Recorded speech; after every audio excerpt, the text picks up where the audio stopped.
বন্ধুরা, একটা রেসিপি দেখো। এটা কেউ বলে চোখ ঢালা মাছ, কেউ বলে ফ্যাসা মাছ, বড় ফ্যাসা। আমি পেঁয়াজ ভেজে তারপরে আদা রসুন লঙ্কা ভেজে মাছটাকে দিয়ে এইরকমভাবে ভাজা ভাজা করে নিয়েছি।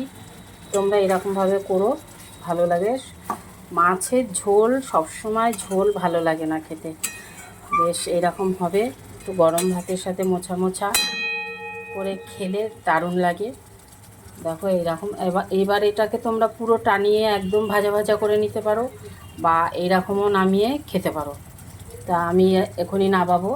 তোমাদের পুরো রেসিপিটা বলে দিলাম। কড়াইতে তেল দিয়ে পেঁয়াজ দেবে, তারপরে মশলা দিয়ে ভেজে, মাছটা তো আগেই ভেজে রেখেছিলাম, ভেজে তারপরে দিয়ে দিলাম। দেখো এইভাবে তোমরা এরকমভাবে করে খেও, দারুণ লাগে। তাহলে রাখছি, আবার পরে কোনো একটা রেসিপি নিয়ে চলে আসবো।